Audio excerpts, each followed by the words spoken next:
Cake काटने के पीछे जो ये आजकल केक जो फिल्मों से भी प्रचार किया गया केक काटने का, इसके पीछे भी यही प्रचार है कि उनकी संस्कृति का प्रचार करना है, हमारी संस्कृति को डिमोलाइज करना है।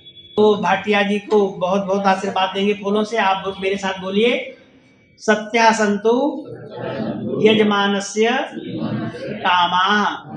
तो 100 वर्ष जीने के जो पीछे, जन्मदिन के पीछे जो टारगेट है कि प्रभु आज हम आपका धन्यवाद करते हैं क्योंकि हम इतने वर्ष पूर्ण हो चुके हैं और हमारा जो टारगेट है प्रभु 100 साल का है। अगर 100 साल हो जाए, क्योंकि देखिए प्रार्थना में हम कितनी चतुराई से प्रार्थना भगवान से करते हैं। क्या करते हैं? पश्चेम सरदास्तम, जीवेम सरदास्तम, सूर्याम, सब तो कहते जाते हैं हम। आज देखते रहें, सुनते रहें, चलते रहें। समय कम है इसलिए अपनी बात को स्टार्ट कर रहा। फिर एक बात कहते हैं, भूयश्च सरदा सतात। इसका मतलब क्या हुआ?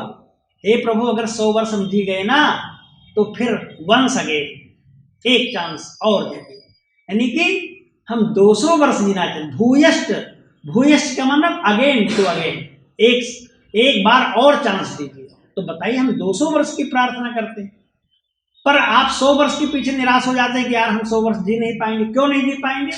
रोज आनंदपूर्ण जीवन जिए। जैसा कहते हैं, आज हमारे माइंड पर इतना प्रेशर रहता है, क्योंकि क्यों प्रेशर रहता है? क्योंकि हम परिवार, संयुक्त फैमिली के साथ रहें। माता पिता के साथ बैठें तो माता पिता से कुछ मन बहल जाएगा, चाचा चाची के साथ बैठे तो चाचा चाची के साथ मन बहल जाएगा, बेटा बेटी के साथ बैठे तो मन बहल जाएगा। जितने आप दुखी होंगे उनके पास बैठेंगे आपका मन बहलता जाएगा। पर दुर्भाग्य है कि हमारे गुरु जी कहते थे कि शहर में लोग तो पिंजड़े में रहते हैं, तो मैं पिंजड़ा समझ नहीं पाता था। अब हम खुद पिंजड़े में रह रहे हैं तब पता लग रहा है पिंजड़ा क्या है। पिंजड़ा इसलिए फ्लैट सिस्टम में जब हम रहने लगे तो फ्लैट में बस मियाँ बीबी, ज्यादा ज्यादा एक बच्चा, भी एकल बच्चे हो गए। अब ज्यादा ज्यादा 2 बच्चे होते हैं, हम एक और चाइल्ड फ्री इंडिया हमने आपको बता ही दिया।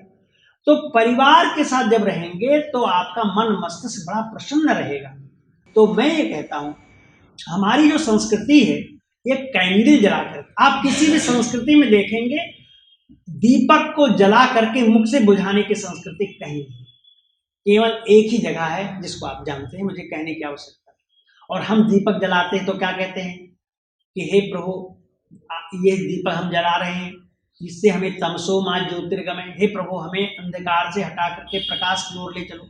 तो ये ज्ञान की ज्योति हमारी जलनी चाहिए। तो इस ज्योति को जलाने के पीछे यही भाव है। केक काटने के पीछे जो ये आजकल केक जो फिल्मों से भी प्रचार किया गया केक काटने का, इसके पीछे भी यही प्रचार है कि उनकी संस्कृति का प्रचार करना है, हमारी संस्कृति को डिमोलाइज करना है। मैं आपको बता दूं, अब तो हमने बहुत सारे वीडियो देखे, अब तो बहुत सारी जानकारी हो गई जब से सोशल मीडिया आया। हमें पता ही नहीं था कि हमारे धर्म को क्रिटिसाइज किया जा रहा है। आप बनिया को देखेंगे लालची दिखाया जाएगा, ब्राह्मण को गरीब दिखाया जाएगा, ठीक है, क्षत्रिय को आतंकवादी और लड़ाई करने वाला दिखाया जाएगा, और दूसरे धर्म वाले को बड़ा नेक और ईमानदार दिखाया जाएगा। ऐसी घटना की रचना करेंगे कि वो बच जाएगा। तो अब हमें पता चला कि हाँ वास्तव में हमारे धर्म को डिमोलाइज किया जा रहा था। जन्मदिन पर ये हमें सोचना चाहिए कि दीपक जला करके यज्ञ करके अगर हम जन्मदिन मनाएंगे तो बच्चे के अंदर संस्कार होगा। आपके अंदर जो संस्कार आने थे आ गए, पर बच्चे के अंदर संस्कार आना बहुत जरूरी है। तब बच्चा समझेगा अरे नहीं, केक तो आप बच्चों को केक खिला दीजिए, उससे बुराई नहीं है, पर बच्चों को बेटा यज्ञ करके हम ये जन्मदिन मनाते हैं, केक तो हम बाद में खा लेंगे, प्रसाद की तरह खा लेंगे। तो इस प्रकार समझाएंगे तो बेटा मानेगा। क्योंकि हमें याद है, हमारी घटना याद है, जब हम डीएवी में थे, शायद हमने आपको बताया होगा, मेरी मैडम कहती थी 1 महीने में जितने बच्चे का बर्थडे आए इनकी लिस्ट बना लो शास्त्री जी। मैं बना लेता था, फिर उनके मैं यज्ञ करवाता था, और यज्ञ में मोतीचूर के लड्डू मंगाता था।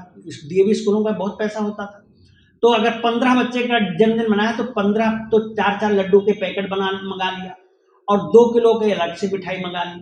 हम बढ़िया यज्ञ करते थे, बच्चों को तिलक लगाते थे, 15 मालाएं और पुष्प से उनको आशीर्वाद देते थे। उस समय टीवी, अगर मोबाइल का जमाना होता तो बढ़िया फोटो खींच करके घर भेज दिया करते, पर वैसा समय नहीं था। परंतु जब बच्चे को हम माला पहना करके, तिलक लगा करके, और छुट्टी पे, क्योंकि 7वें 8वें पीरियड में हवन कराते थे हम, तो 7वें 8वें पीरियड में हवन करा के जब बच्चे को बस पे चढ़ाते थे, और जब माँ बाप अपने बेटे को देखते थे, वाह मेरा बेटा जो है तिलक लगा करके और माला पहन करके उतर रहा है, बड़े खुश होते हैं। मेरे पास फोन आता था, शास्त्री जी आपने बच्चे का जन्मदिन मनाया, कितना अच्छा लग रहा है। कितना अच्छा होगा कि आप हमारे घर में भी यज्ञ करें और जन्मदिन मनाएं। तो इस प्रकार से संस्कृति को फैलाया जा सकता है। मैं तो यहाँ अमर सिंह से निवेदन करूंगा, जैसे मैं कह रहा हूँ ऐसे ही बच्चों का जन्मदिन यहाँ पर भी मनाया जाए।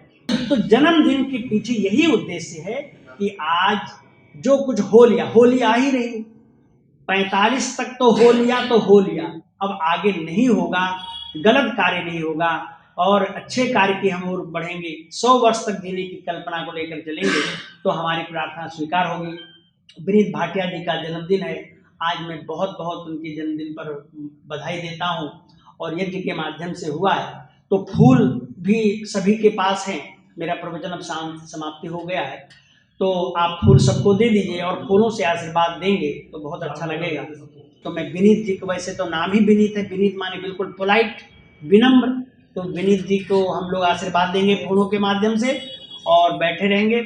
तो भाटिया जी को बहुत बहुत आशीर्वाद देंगे फूलों से। आप मेरे साथ बोलिए, सत्या संतु यजमानस्य कामाः सफला भवन्तु यजमान परिवारस्य कामाः। ओम शिवा संतु यजमानस्य कामाः। ओम पूर्णा संतु यजमानस्य यजमान परिवारस्य च कामाः। अब मंत्र पढ़ेंगे, उसके बाद 3 बार स्वस्ति बोलेंगे तब डालना। ओम स्वस्ति न इंद्रो वृद्धश्रवा स्वस्ति न पूषा विश्ववेदाः स्वस्ति नस्तार्क्ष्यो अरिष्टनेमिः स्वस्ति नो बृहस्पतिर्ददातु।